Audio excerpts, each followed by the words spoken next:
लद्दाख में चीन को हमने धकेलना शुरू कर दिया है। हमें पता था ये चीनी जवान है, बहुत जल्दी इनकी सांसें फूल जाएंगी। बड़ी तैयारी करके आए थे ये चीनी जवान।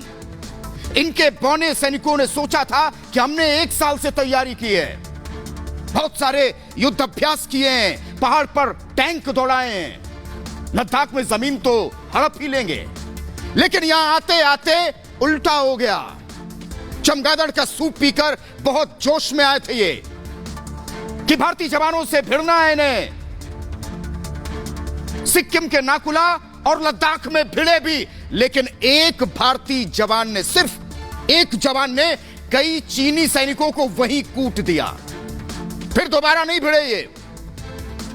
जब ऐसे नाकाम रहे तो सीमा के पास कई ट्रक ले आए, तोपें ले आए कि अब भारत डरेगा। लेकिन चीन को पता नहीं था कि उनके ऐसे खिलौने से हम हर रोज खेलते हैं। जैसे हमने 2 डिवीजन सुखोई लड़ाकू विमान, चिनूक हेलीकॉप्टर तैनात कर दिए तो चीनियों को सांप सूंघ गया। चीनी आगे बढ़ भी नहीं सकते क्योंकि उन्हें पता है आगे बढ़ने का मतलब है अपनी कब्रें बनवाना। और जहां है वहां ज्यादा दिन टिक भी नहीं सकते क्योंकि अभी तो सांस फूल रही है, सांसें कब साथ जोड़ दें यह भी पता नहीं। इसलिए चीन अब बातचीत पर उतर आया है।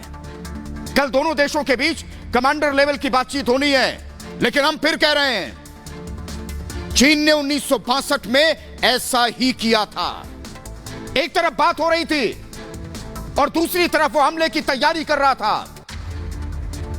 लेकिन आज इस बात की चिंता नहीं है क्योंकि बॉर्डर पर हमने चीन की मौत का सामान इकट्ठा कर रखा है। भारत की ताकत से कांपा ड्रैगन, पीछे हटने पर मजबूर चीन। चीन ने फिर किया युद्धाभ्यास। पिछले 1 महीने से लद्दाख में चीन खुराफात करने की कोशिश में था, लेकिन लद्दाख में चीन भारत की ताकत का अंदाजा लगा पाने में चूक गया। चीन को लग रहा था कि बड़ी आसानी से पहले भारत को डराएंगे, फिर जमीन पर कब्जा करेंगे, लेकिन उसका ये दांव उल्टा पड़ गया। चीन के बौने सैनिकों ने पत्थर से सिर टकरा दिया। तो अब चीनी जवानों को चक्कर आने लगे हैं। उन्हें समझ नहीं आ रहा कि क्या करें। अभी पीछे हटते हैं तो बेइज्जती होगी, नहीं हटते हैं तो भारतीय सैनिक काल बनकर उन पर बरस पड़ेंगे। ऊपर से ऊंचाई से सांसें अलग फूल रही हैं। युद्ध लड़ने की ताकत भी नहीं बची है। ऐसे में चीनियों ने भारत से बातचीत करने में ही अपनी भलाई समझी। खबर है कि दोनों देशों के बीच कल कमांडर लेवल की बातचीत होगी, लेकिन बातचीत से पहले ही चीनी सैनिकों के पांव उखड़ने शुरू हो गए हैं और डर से वे पीछे हटने के लिए मजबूर हो गए हैं। 1962 में भी चीन ने यही किया था। कई इलाकों में झड़पें हुई थी। हालांकि लगातार शांति की बात कर रहा था, लेकिन अचानक उसने हमला बोल दिया।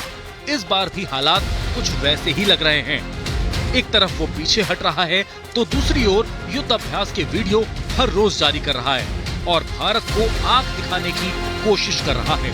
हिंदुस्तान चीन की इस चाल को अच्छी तरह से जानता है, इसीलिए लद्दाख और चीन सीमा पर भारत ने चीन की मौत का सामान इकट्ठा कर लिया है। चीन को अब ये समझ में आ गया है कि ये 1962 वाला भारत नहीं बल्कि 2020 का हिंदुस्तान है। चीन को 1967 भी याद है जब चीन के 400 सैनिकों को हमने मौत के घाट उतारा था। लेकिन फिर भी अगर चीन नहीं माना तो 2020 को वो कभी नहीं भूल पाएगा।